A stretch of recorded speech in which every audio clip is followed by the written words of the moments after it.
ये भी निर्वाण कल्याणक है, ये भी निर्वाण कल्याणक है, ये भी निर्वाण कल्याणक। अब ये निर्वाण कल्याणक कैसे इसको याद करने का हम आपको बतलाते हैं। देखिए, आप राम मंदिर में जाइए, शिव मंदिर में जाइए, कृष्ण मंदिर में जाइए, अलग अलग अवस्थाओं की आपको प्रतिमाएं मिलेंगी, ठीक है ना। जैन मंदिर जाइए, वहां पर कितने प्रकार की प्रतिमाएं मिलेंगी? 2 प्रकार की, या तो ये या ये। क्यों 2 प्रकार के मिलेंगी? जब कभी भी आज दिन तक कोई भी तीर्थंकर निर्वाण की स्थिति को प्राप्त किया है, या तो इस मुद्रा में या इस मुद्रा में। इसीलिए जैन मंदिर में चाहे श्वेतांबर हो चाहे दिगंबर हो, तुमको यदि कोई मुद्रा मिलेगी तीर्थंकर की, तो निर्वाण कल्याणक से संबंधित मिलेगी। और निर्वाण कल्याणक हमेशा तीर्थंकर या तो पद्मासन, अर्ध पद्मासन या फिर कायोत्सर्ग मुद्रासन, इस मुद्रा में प्राप्त करते हैं। दूसरी बात हम आप लोगों से और कहना चाहते हैं, कभी आप लोग दिगंबर मंदिर जाइए, दिगंबर मंदिर में आपको हर मंदिर में इन 2 के सिवाय एक तीसरी मुद्रा मिलेगी। आपको पता है कैसी मिलेगी? हम आपको बतलाते हैं। कोई प्रतिमा, वो पाषाण की प्रतिमा नहीं होते हैं, धातु की प्रतिमा होती है। बीच में से खोखली होती है और बीच में केवल आकार होता है। आकार मिलेगा तुमको, केवल बीच में खाली जगह मिलेगी।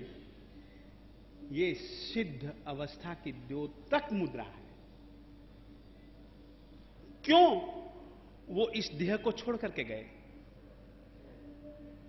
और वहां पर केवल शुद्ध आत्म रूप में है। परमात्मा की पूजा रूप रहित अवस्था के चिंतन के बिना पूरी नहीं होती। 3 अवस्थाओं का चिंतन, पिंडस्थ, पदस्थ और रूप रहित। पिंडस्थ अवस्था, छद्मस्थ अवस्था, इसमें यानी कि च्यवन से लेकर के जब तक केवल ज्ञान की प्राप्ति नहीं हुई, तब तक की जिंदगी का चिंतन पिंडस्थ अवस्था का चिंतन।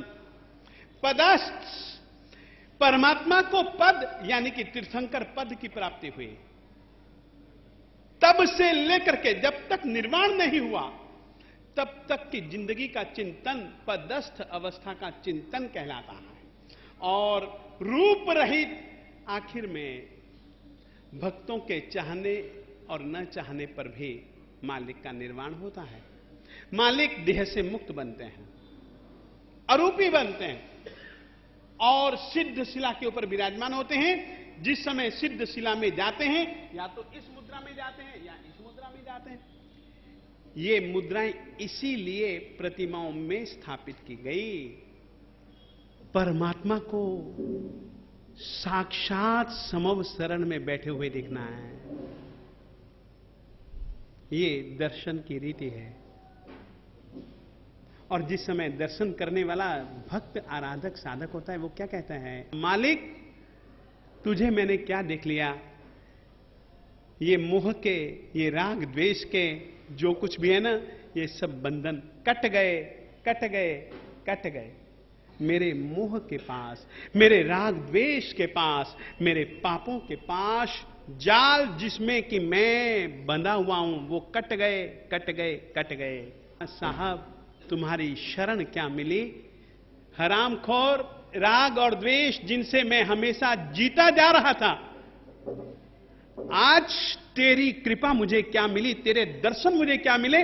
रागादयो जिता, जिन्होंने मुझे जीता था साहब, आज उन राग द्वेष इत्यादि सभी शत्रुओं को मैंने जीत लिया। मेरी विजय हो गई, मेरी जीत हो गई। सोचिए कितना आनंद है मालिक के दर्शन का। इस तरीके से परमात्मा का दर्शन करो।